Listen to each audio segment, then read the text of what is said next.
Welcome, welcome, welcome. This week we're going to be exploring the healing phases and like healing techniques that we can do located with the solar plexus. I hope you guys are doing well. How are you guys doing? Tell me how you're doing. Tell me in the comments. Tell me how you feel. Tell me what's been going on. I have my traditional tea that we have here. I added more than like 6 herbs, so it's a blend, y'all. Also, shout out to Miss Lena for giving me this cup. Isn't it so cute?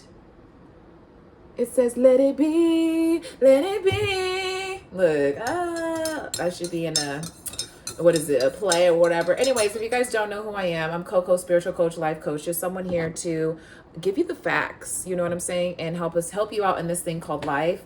If you guys don't know what the chakras are, well, this week, let me tell you what we're going to be going over.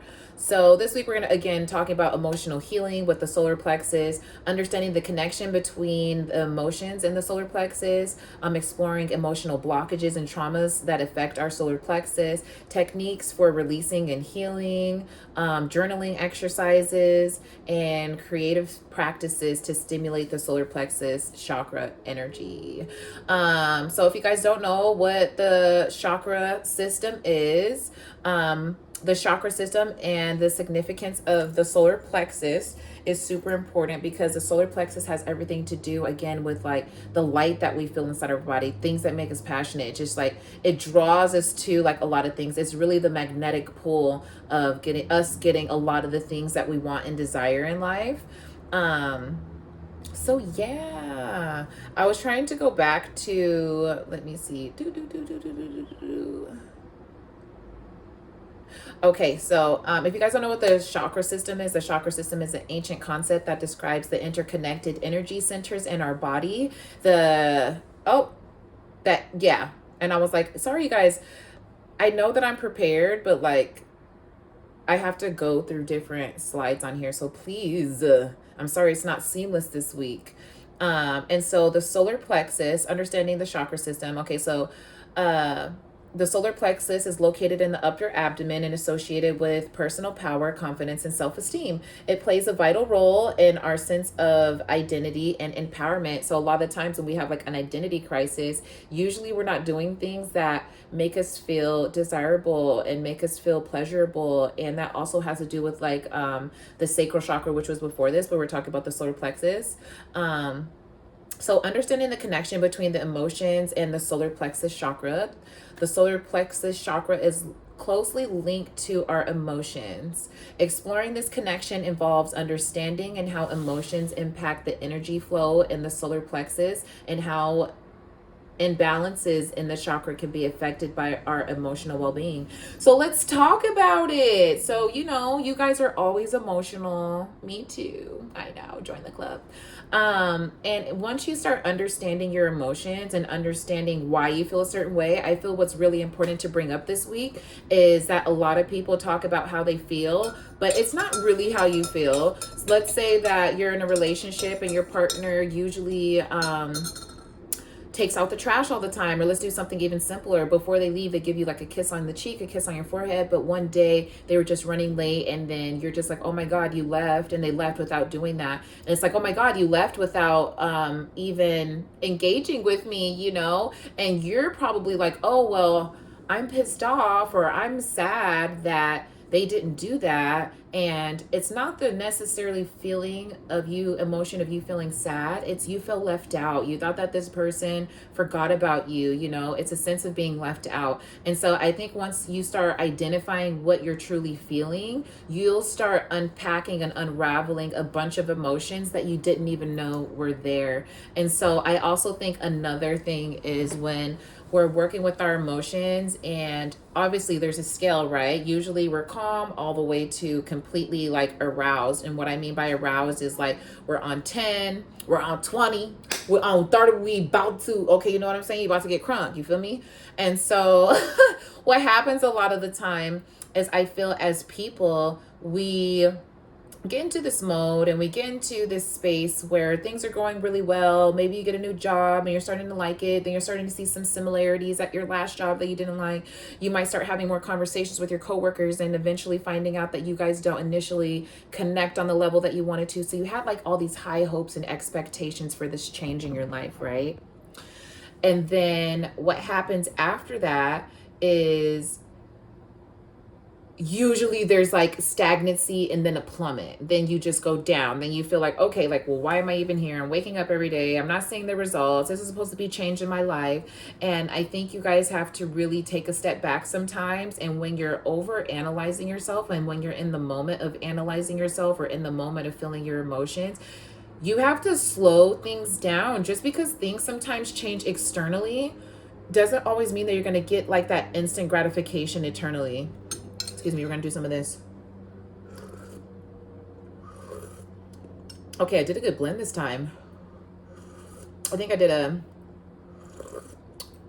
ginger. I have like a ginger peach, which was like, what's some like other ones? That was really good this time. And so you're not usually going to get that instant gratification, even if you see things externally. So obviously that's why we're here working on the chakra system, knowing about it, how it works with our body. And so really how our emotions and how our solar plexus is set up is like, if that light is off and your light is really dim in this chakra, a lot of people will say it's blocked. Most of the time it's just really dim. It's not acting how we want it to. There's low voltage, there's not enough energy going to it. And that's usually what it is. All these blockages mean that there's not enough attention in some of these spaces, and they're blocked because it's like you don't want to spend enough time in that space or in this emotion or in this chakra, or whatever you want to call it. And I definitely think that it's important for you guys to understand your emotions are not going to be stable all the time, especially as women. Your emotions are not going to be stable all the time. You're not going to feel happiness all the time. You're not going to be sad all the time. But let's talk about that point where I was saying where you kind of plummet. So you get the new job, or you get the new boyfriend, you get the new friend, the new connection, maybe you found a new place to kick it, and then all of a sudden things start to become dull. And for most people, you'll give it around 90 days and you're like, okay, that's like the honeymoon phase. I like to correlate the honeymoon phase with a lot of things that happen into our life. You can have a favorite shirt. You got it at the store, boom, you're wearing that bitch every day for what, 90 days? I said 30 days, 90 days is what I meant if I said that.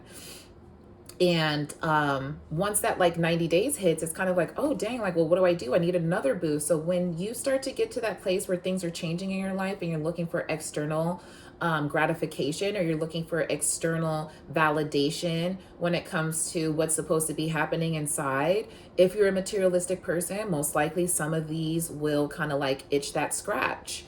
But for if you're not, and you're not somebody that's materialistic, and you're not somebody that's just like, you like to see or physical items and physical things and material things, things that are tangible, if they don't affect you in the same way, you'll know immediately, because as things are changing in your life, you're not able to like connect with the fact that like, oh, I make $50 an hour and I get to hang out with whoever I want, and things just become more familiar to you. And that's 100% okay. And when things come more familiar to you, now it's time for you to start analyzing, okay, well, I got this new job, I got this new boyfriend, I got this new t-shirt, or whatever is new in your life, and creating the value of that thing and why you valued it in the first place is going to be the number one way for you to start giving back to yourself and understanding the emotions that are connected with the choices that you're making. And so I'm like, dang, I forget, I can kick it here with y'all a little bit. I feel like I just be talking. But when you start that emotion where you feel like things are dropping and you become uninterested, it's like, now it's time to analyze, like, what got me to this point? Why did I even choose this in the first place? What was the result that I was expecting? Like, go back to the drawing board and figure out why this was supposed to make your life change, and do it immediately. Don't wait until you get into that depression mode. Don't wait until you feel like, now I'm at a point and I did all the change and that took so much work that I'm just going to sit here and let things happen to me and just kind of like, wallow in my own self-pity or my own destruction. You have to keep things moving. And it's very important in 555, when I say this on the clock, it's very important as you're building that you need to, I'm like, is it like sliding back a little bit, or am I crazy?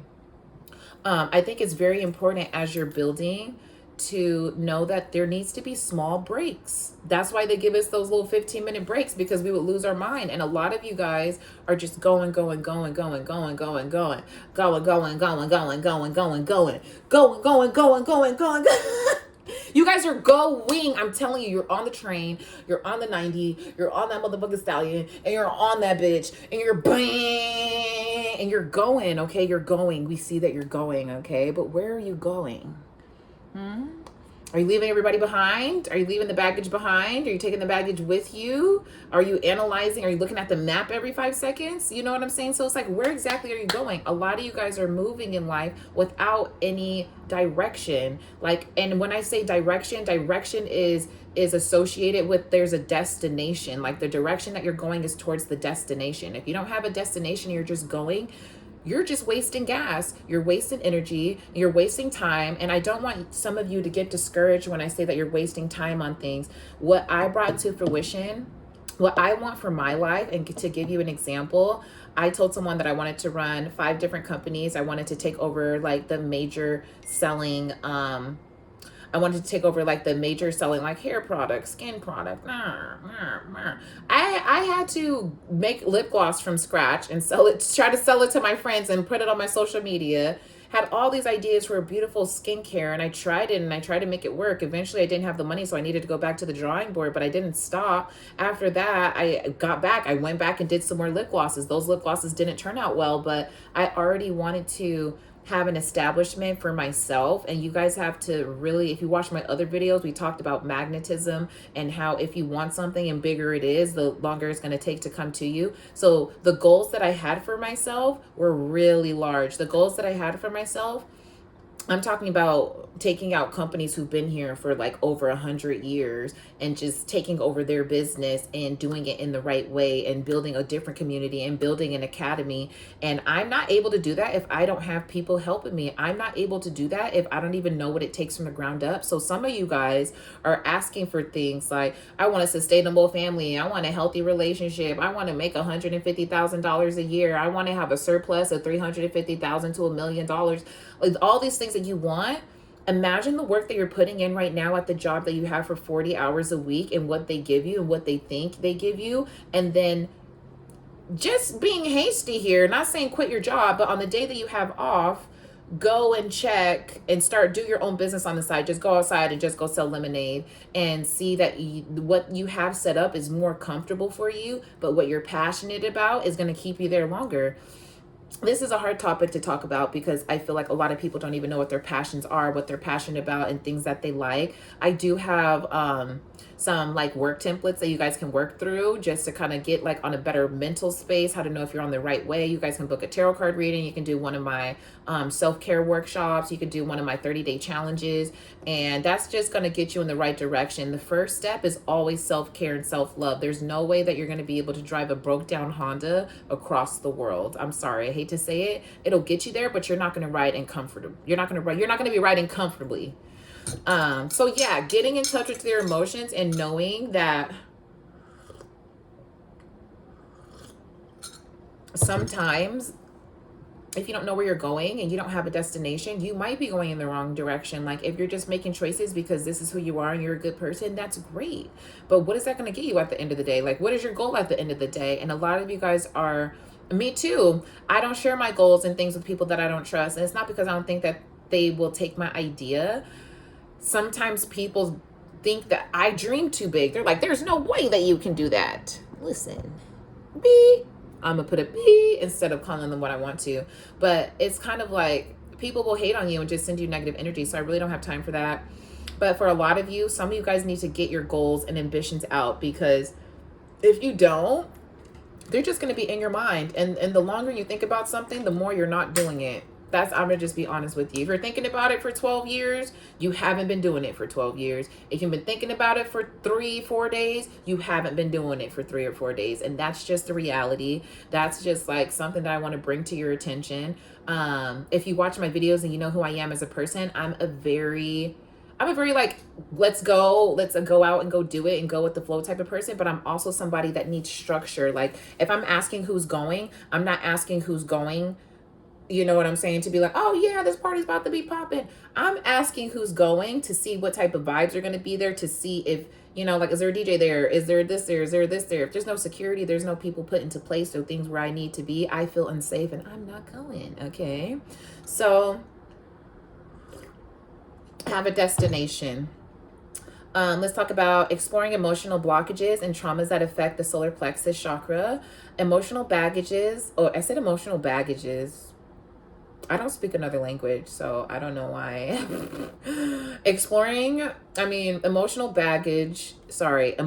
blockages and traumas such as past experiences of humiliation, criticism, and powerlessness can impact the solar plexus chakra. Identifying and addressing these blockages is crucial for healing and restoring a healthy flow of emotions and personal power. Story time. So I'm gonna explain this bullet really quickly.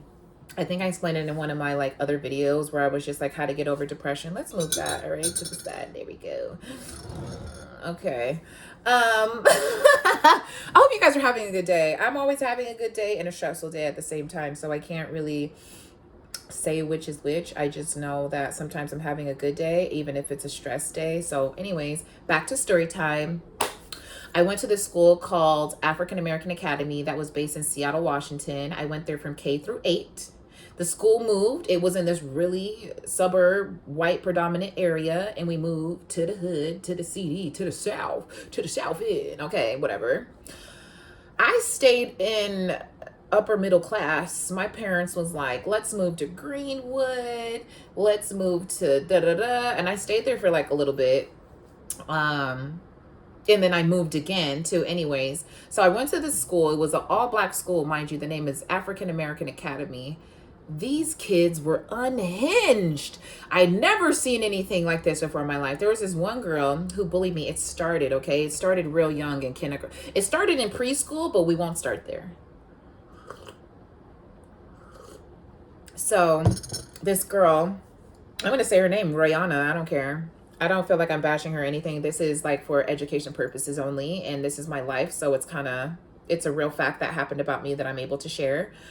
But this girl, Rihanna, she was a very mean girl. She had a lot of brothers. I think she was the only girl. She had like 3 brothers and she was the youngest. I would just be minding my business, playing jump rope, playing double dutch. She was a very skinny girl, but she was rowdy, I tell you. She was angry every day. She would come to school ready to fight. Like, huh, you look at her? What? Don't look at her the wrong way. So, I'm playing with my friends, doing a little jump rope. I'm probably about like first grade, kindergarten. And she sees me jumping and she's just like, huh, what? I see her coming because it's like I'm on this side, turning to do, the girl's on the other side, do diddy whoop. And she comes over to my side and snatches it out of my hand. And I'm like, damn, what's up with this girl? And eventually when I was like on the bus and stuff, she would just say mean things to me and shut up and no one cares about you and I'll beat you up and all this stuff. And I was like, oh my God, like who is this? Like, where are my sisters at? And my sisters were the only one that could get her to stop picking on me because she had older brothers. And she'd be like, tell your sister to stop picking on my sister. My sisters are way older, so she can't do anything to like this younger girl. One of my sisters is like 3.5 years older than me and the other one's like 6. So there's no way that they're beating up like on a fucking 6-year-old. You know what I'm saying? Anyways, that was the start of it. I didn't think life was going to be like that. I had regular friends in class. It was just this menace that was outside of class and recess. Fast forward. I get into like 3rd grade. The bullies were coming. They started segregating the classes at the school that I was at. I won't even get into like intermediate. Let's jump into middle school because I feel that that's where everybody's learning and everybody's getting their ass beat. So middle school, I'm pretty much with most of the same kids. There's probably about like 6 kids that throughout the whole school that stayed through K through 8, but majority of them stayed through like elementary school through 8. But there was this girl, Keandra, and Kyrana, and who was it? Who else? Patrice. And who else? It was these group of girls. Shakira. Who else? There's another girl. It wasn't Chantel, but her name started with the S. And she was nice, but she was loud. She was loud and rowdy and things like that. I could tell that her mama was loud because she was just loud without like a doubt. But yeah, this group of girls, they were just, and Kamaro. She was also a really mean girl. And Yeah, I'm just being honest. I don't want to be too honest with you guys, but when I was younger, I did have a smell to me, you know what I'm saying? Like I stayed in the house. My parents weren't always emotionally there for me or teaching me how to do things. So I had to teach like myself to do a lot of things. Or my sisters like had to teach me, but my sisters are like teenage girls, like young 13, 14, 16-year-old girls. They're not really teaching me how to do things because like they're expecting my mom and my parents to do it, my mom and my dad to do it. So I wasn't washing like my uniform all the time. I thought that was a responsibility that my parents would do or someone that's older than me doing. There wasn't always access to like clean underwear and stuff like that because again, like I wasn't doing the laundry. I'm like the youngest in the house, so I wasn't expecting to be doing all these things. So I would rewear my clothes because like what else am I supposed to do? Like if I have to go to school with dirty clothes, like I gotta go to school in uniform, so I gotta put these bitches on. I gotta put that shit on. And for me it was just like, oh okay, well as I'm getting older, there wasn't like, my parents are just kind of like letting us live. So I was like, oh okay, I go to school, I come home, they cook dinner. My regular clothes were washed, but my uniforms was usually never washed. So that means that, anyways, there wasn't being laundry done for some people on the weekends. But mind you, that's like more of like my personal. I'm getting in more into like the bullying. So you guys kind of see how my life is going as a little bit of bullying here, a little bit of bullying there, conversations. But these girls would just be like in the classroom yelling, pulling girls' hair. I had a best friend, and they would chase her around like the school track just to like pull her hair, beat her up because the boys liked her and she was quiet. She minded her business, all this stuff. So I went to school with, like these horrible girls. They were clowning every day, eating hot Cheetos, coming to cutting their skirts to make them shorter. Like I remember also one time I was eating at the lunch table and then people were like, who's friends with her? And then nobody said anything, not even my friends. And that's okay. I feel like now I'm not really stressed about it, but there was moments where I did get bullied. And then one moment, like I was just like in class and the girl Keandra was like behind me and she was just talking. And I was just like, she was talking shit about me, okay? She wasn't just talking. She was talking shit about me and like, oh, look at her and she stinks and she smells and like laughing to Kiki. The teacher's right there not saying shit. I'm literally one desk away from the teacher. The teacher's not saying shit. And I'm turned around and tell her, I'm like, shut up, like stop talking. And she's like, turn around in your chair and start to work, Miss Bird. That's what I'm saying. I'm calling you guys out until this message hits you guys because I'm letting you know that when you guys don't stand up for people and there's no justice, people remember that. And I'm never going to make anybody feel like that because, anyways, let's keep going. And so I eventually I turned around because she keeps talking shit. She's like, oh, she got, and I was like, bitch, I stood up. I was like, what do you have to say? What? And she was like, what? What are you doing? And I was just like, bitch, what's up? Like, you want to fight? What? And then I got sent to detention. But this girl was picking on me like all year, all day, wouldn't shut up. Like her edges was messed up at the time.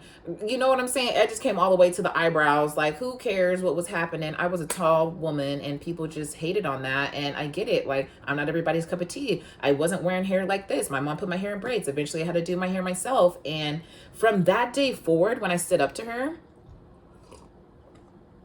I knew that nothing was going to happen if I stood up for myself.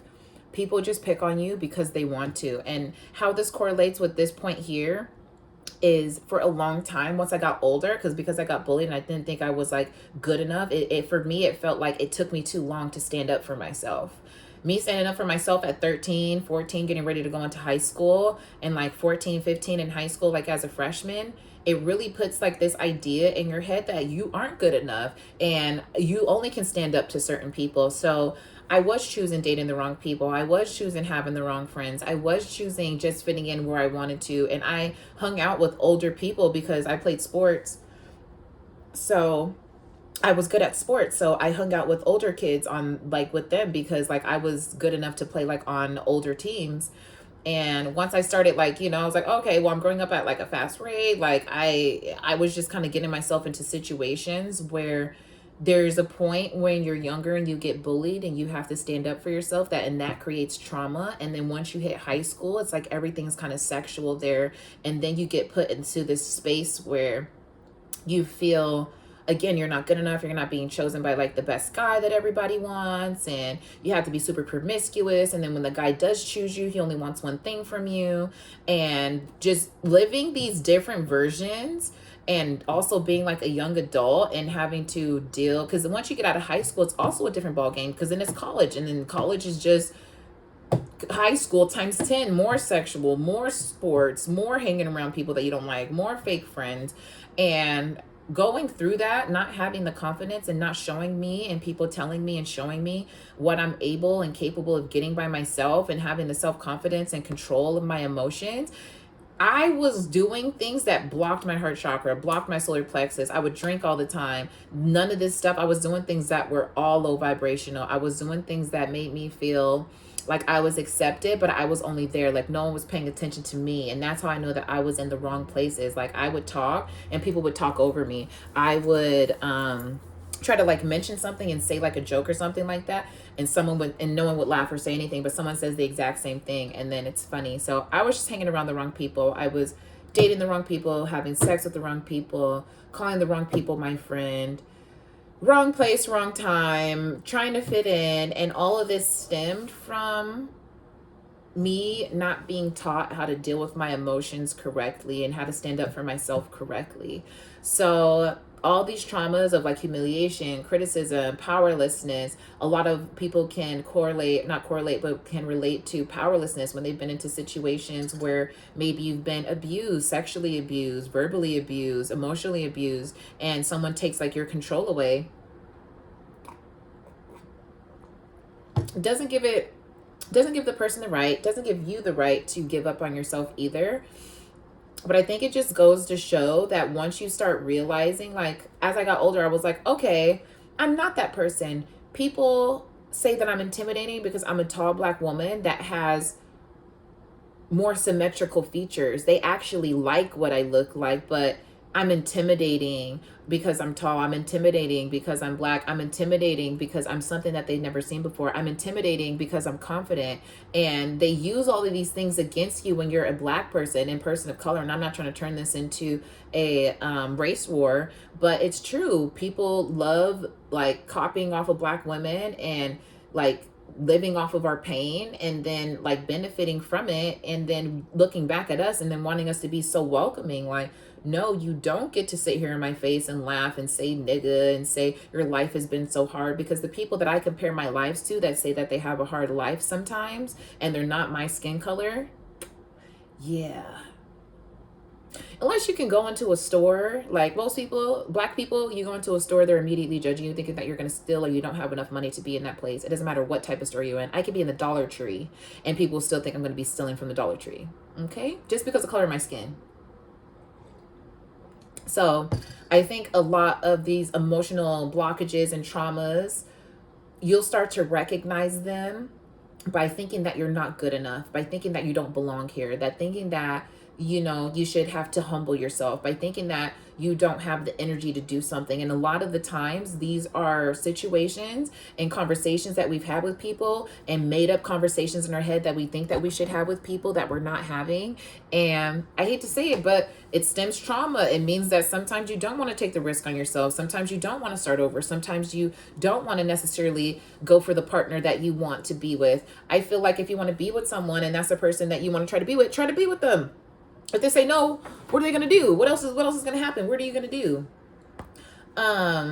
So it is super important that you guys identify where these traumas and blockages are coming from, because again, these are only some of the things that I stem from. There are some things that our brain hides in certain situations and experiences that our brain hides specifically so we don't remember them. Because as people, when we imagine and we remember things on an emotional and memory, based off of memory and emotions, oh, it'd be like it was yesterday. It'd be like, oh, fuck. Like, I remember punching that bitch in her face yesterday. I see it like it was yesterday.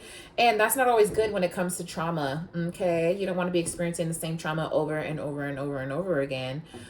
So I think it's okay to be humiliated. It's okay to be criticized. It's okay to be judged. But know that that's not you. These are stigmas and ideas and inner voices that people have that they're projecting on you. I promise you, every single time, because now that I'm more confident and people say certain things like, oh, well, you know, you're just, you know, people find you intimidating. I'm like, oh, because I'm Black and I'm outspoken. Oh, because I'm tall and I'm Black. Oh, my bad, because I'm a Black woman, I'm intimidating.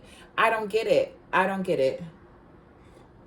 But it's not for me to decide It's for them to figure it out, because this is just who I am, and this is who we are. This is who you are. And it doesn't matter what anybody says. Work towards being your best self. And anybody who feels like they has any type of judgment or criticism, kick them bitches out the door. First of all, why are you around them anyways? Huh? Huh, friends? Huh, friend? Why are you hanging around these people anyways if they make you feel bad, huh? You came to this video, you saw this video, that one person that you have in mind, drop them. Don't call them anymore.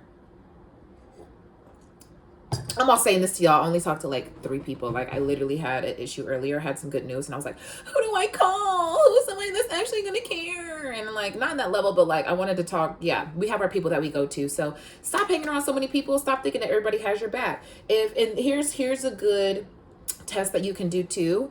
You can do 2 things. You can have something embarrassing. Put something embarrassing in your teeth.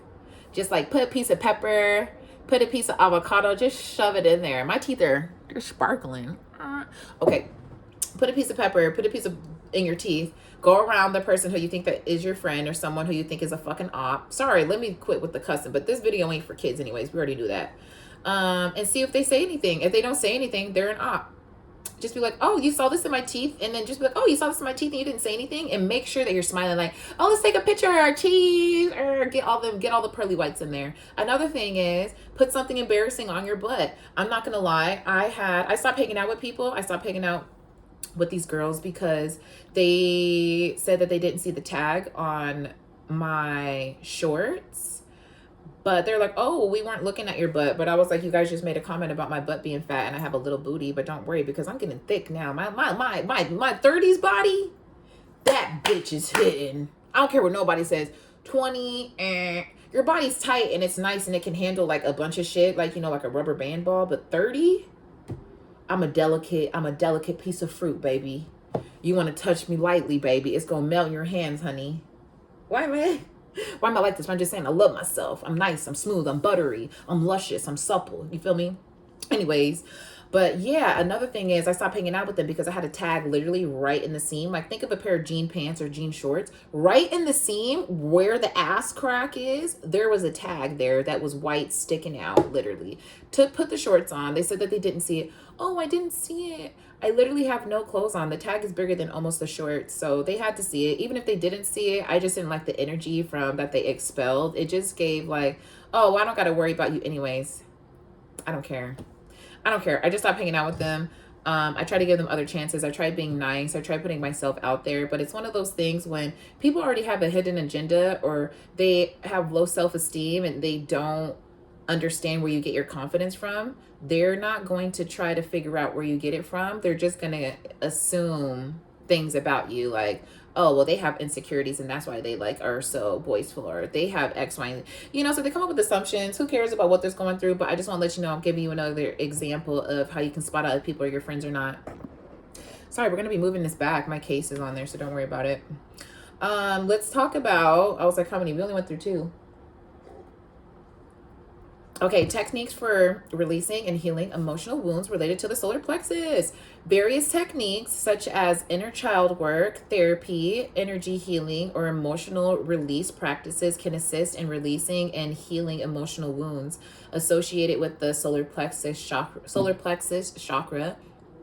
These practices provide a safe space to explore and process emotions, allowing for emotional healing and growth. I love this. My favorite thing to do is take shrooms and figure the fuck out. I took shrooms with my old roommate and friend the other day.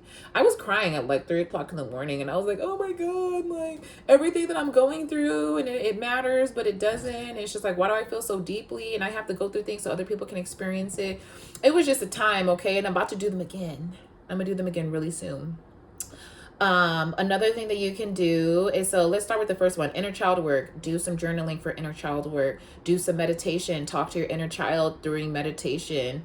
Look at old pictures of yourself when you were younger. Write a letter to like your inner child. Also, just talk to yourself. Talk to yourself in the mirror. And this sounds so silly to do, But I find it very, because I hate to say it, you guys, we are external beings. We see things outside of ourselves. Of course, we're all internal on the decisions and, like, path that we have, but we're external. Everything that we see outside of us, like I have a ring light, I got a cup, I can touch it, I can touch the walls. Excuse me, everything around us is like itemized, tangible. It's matter, right? So a good way to channel your inner child is dressing like how you used to dress as a kid, going back to that time, putting on like the oldest piecing of clothing that you have, you know what I'm saying? Or if you have anything from like your childhood or a teddy bear, and really connecting with it, sit with it for a second. Like, one thing that I like to do is kind of like dress like a kid. So I'll be like, oh, this is kind of something like my niece would wear. It's super cute, it's super fun, has a little giraffe on it, a little squirt or something like that. And I just look at myself in the mirror and I ask myself questions, and whatever responds back to that, it's almost like, it sounds crazy, but I'll be in the mirror and I'll say, 12-year-old, myself, what do you feel? How are you feeling right now? And then I'll wait for that voice, or, like, yeah, whatever voice comes to my head, and I'll wait for it to respond. And I'll just keep going back and forth on that conversation until I feel like what needs to be done to work on that part in my area. If you guys want to see what that looks like in real time, just let me know, and I'll try to like make a video and prompt and like post it up here. But you have to comment and let me know, because if not, I'm not. And what else can you do? We are also talking about, it says therapy. Therapy can be tricky, because if you don't know what areas of yourself that need to be healed, it's going to be really difficult for you to find a type of therapy that works for you. There's different type of therapies, there's different type of therapists. I suggest, if you are a specific race or ethnicity or religion, to pair with a therapist that has the same beliefs as you, or find a therapist that looks like you. Most therapists, like me going to a white therapist, I'm sorry, she's gonna know, if it's a woman, she's gonna know about my woman troubles that she experiences, but she's not gonna know about my woman experiences that I experience as a Black woman. So I do suggest getting a Black life coach, therapist. If you're Black, if you're Asian, get an Asian, therapist, Indian, all of that good stuff, because they're going to be able to relate with you a little bit more. So there's some tips on therapy. Also, therapy is a really good way to not have like biased judgments from people around you. Like, this is somebody that's not going to judge you. You obviously don't want to say anything that's like too over the top, because they will report you and you will go to psycho jail. You will.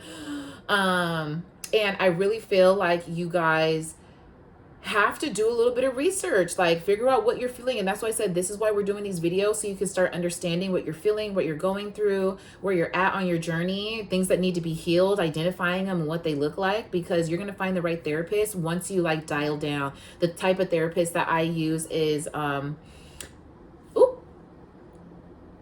the type of therapist that I use is like family and relationships. Usually those are the areas in my life that I have the hardest time dealing with things, because obviously we all have family and traumas and all that stuff.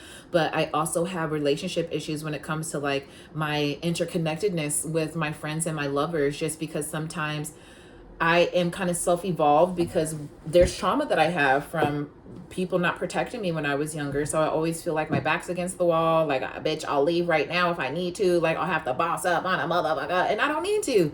I can relax. I can chill. They're not going to leave. If they do want to leave, I'm okay with them leaving. Like, I have to be okay with these things. But sometimes I need to talk these things out so I can actually hear myself and hear someone else tell me, like, okay, that's a little bit dramatic. He didn't take out the trash. Why do you feel like you need to leave? Because you feel like he's not listening. Like, it's crazy. Also, if you guys like my eyeshadow, I try to do Christmas theme. It's way more sparkly. I don't know yet.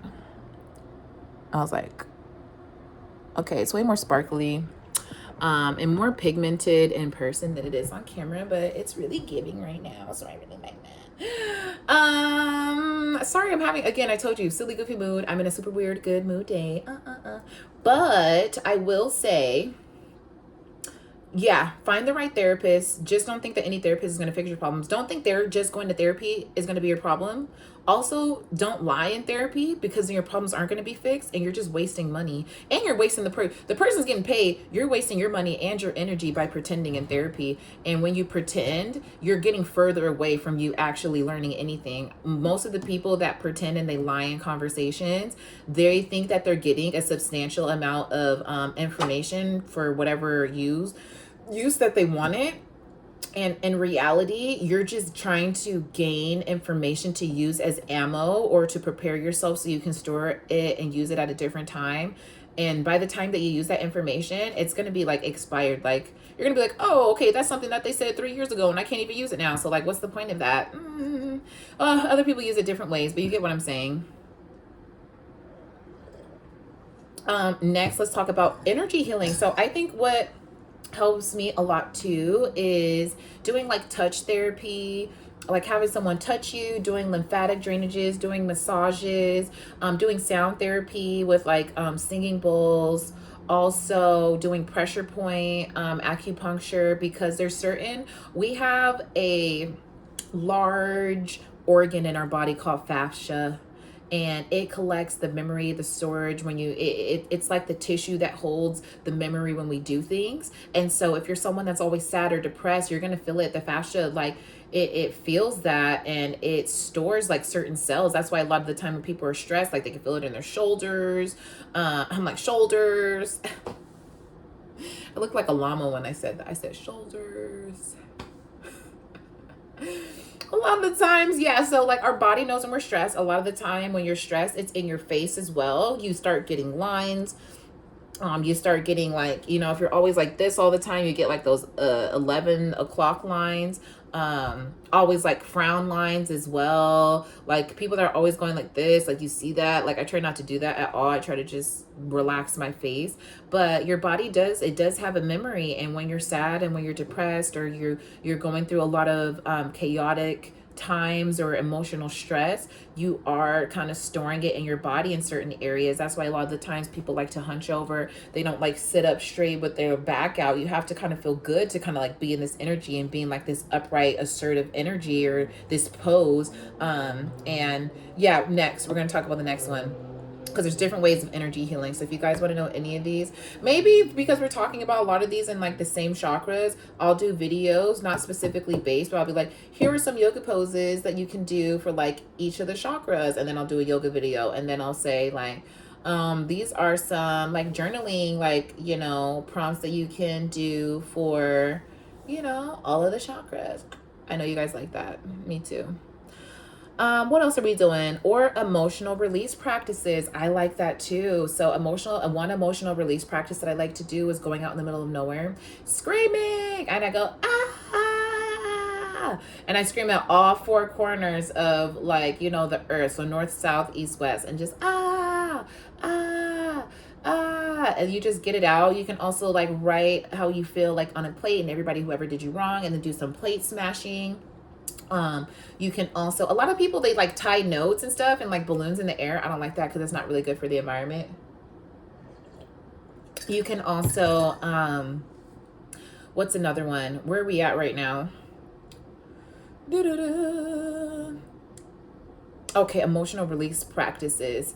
I'm like, what are some other ones? Breathing techniques. Of course, you guys, they have some really intense breathing techniques that you can do that release a lot of trauma. I would definitely like to stick with more of like the touch therapy, the acupuncture. They have like this nerve like located like 4 inches like below. I think it's like here, like this socket. It's supposed to like make you cry and just like give you like a really good release. It also hurts like after a while, and you're like, ah, and it's like the hardest cry. So if you guys don't know where to look, I can either make these videos for you, or you can go on TikTok, and some of the things that I mentioned, just go ahead and put them in the search bar, and then do some of your own exploring. Okay.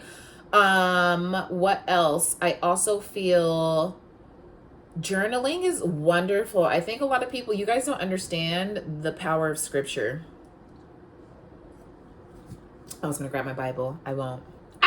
But the power of scripture. Yes, Lord. It's like once you write, our hands are portals.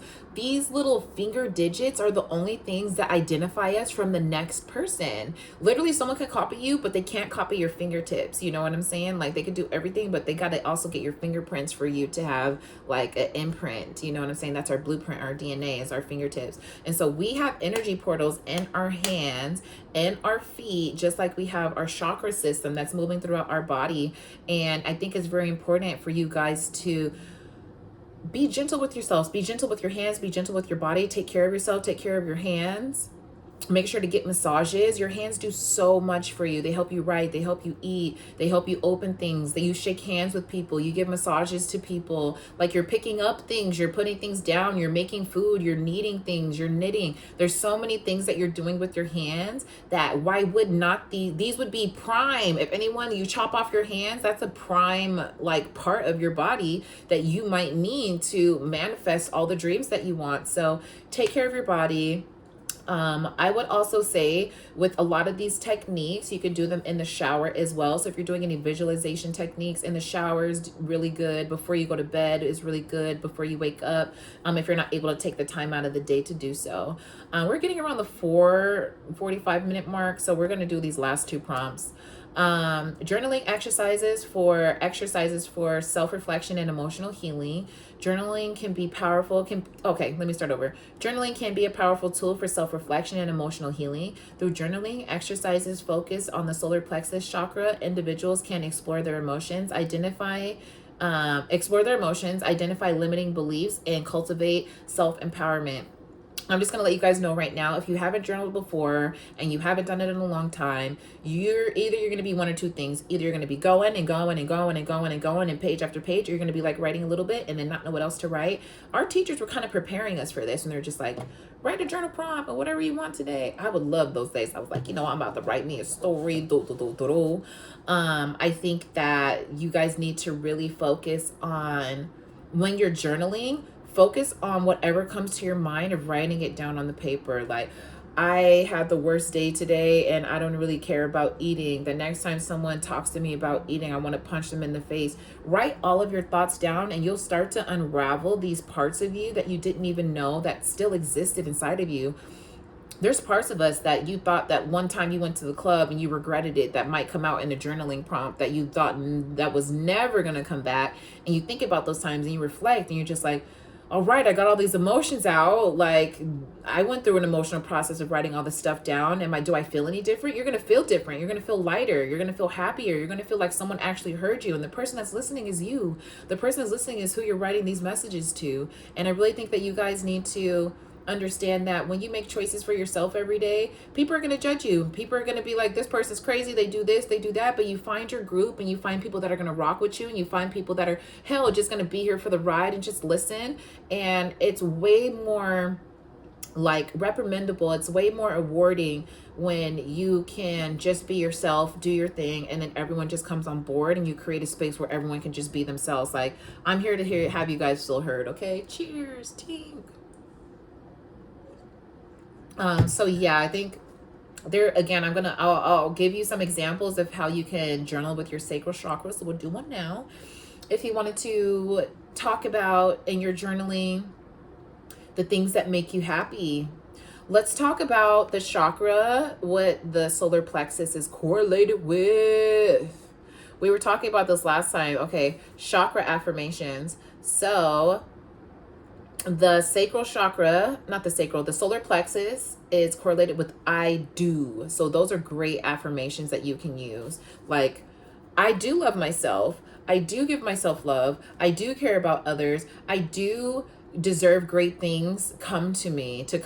I do deserve great opportunities. I do deserve unconditional love in every aspect of my life. I do deserve to see growth in every area and aspect of my life. I deserve property.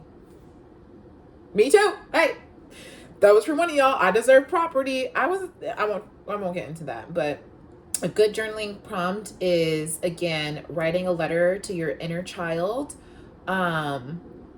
doing a daily, just starting it off as I'm just going to give you like the first words and then you guys fill in the rest. I feel most empowered when That's how you can start your journaling prompt. I feel most empowered when, and you say, I feel most empowered when I'm able to help my family, and every time I help my family, and just let the words just come off. It doesn't matter what you say, it's your journal. Like, if you really feel like people are judging you to that level, what do you think about knowing that your ancestors and God is always watching you all the time? So let's get into it. Last one though, because I don't want to take up too much of your time. Creative practices to stimulate the solar plexus energy is engaging in creative practices such as painting, dancing, writing, or singing can help stimulate the solar plexus chakra energy. These practices allow for self-expression and the release of emotions and the cultivation of personal power.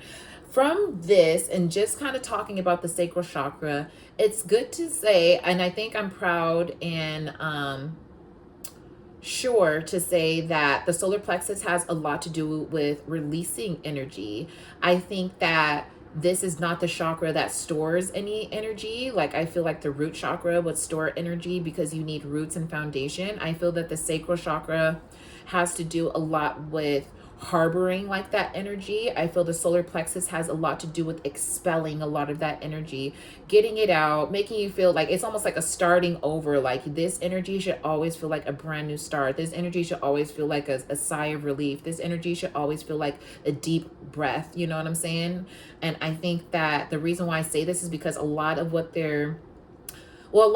I'm expressing to you when it comes to the creative practices, being creative has a lot to do with the sacral chakra. But I also think that when you're able to create, that means that you have like you have all the tools here. It's like you don't have like a picture that you have to repaint over. You get a fresh, clean canvas, and the only way that you're able to do that is to release, is to give outwardly, give back to people, give back to yourself. And it's just kind of like an outward motion. It's like, I need to move, I need to let this out, I need to dance, I need to sing. Singing has a lot to do with letting things out. So there needs to be a lot of expulsion, I guess. There needs to be a lot to expel. There needs to be everything that you're harboring inside, and like, oh my God, like, I don't feel like I can do this, and people are judging me, and I don't know what makes me happy, and all the self-doubt, like, that needs to be thrown out of the window. And the only thing that you can do that is having these activities that create certain energy that has to eventually move it out of your body.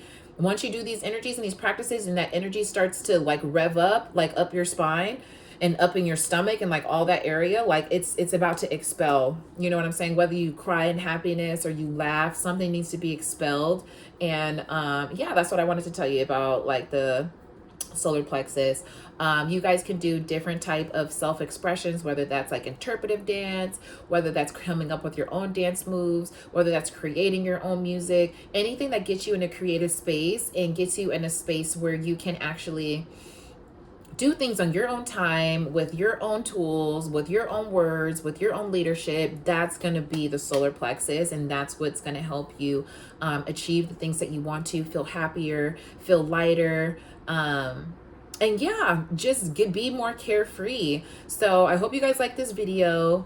Next week we're going to be on the last week of the sacral chakra, and we're going, or sorry, of the solar plexus. Oh, you guys, I was reading from like the wrong one. So let me see. I don't think I was. Let me see. Week 4. We're on week 3. No, we're in journaling. Yeah. And so I think that, yeah, dancing, painting, writing, all of this is expulsion, and things need to get out. So I hope that you guys really like this video. Next week, we'll be talking about nurturing the solar plexus, things that you can do to eat, dietary,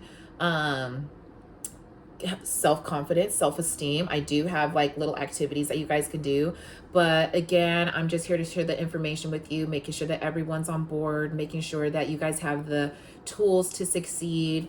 If you guys want to follow me on my social media platforms, be sure to do so. Not Your Average Coco, and then my self-healing and self-journey and like all the spiritual everything and like tarot readings is going to be on Project Trilogy Inc. on Instagram. I love you guys much. I hope you find yourselves love. I hope you find peace, and I hope you try some things out in this video, and I'll talk to you next time. Bye.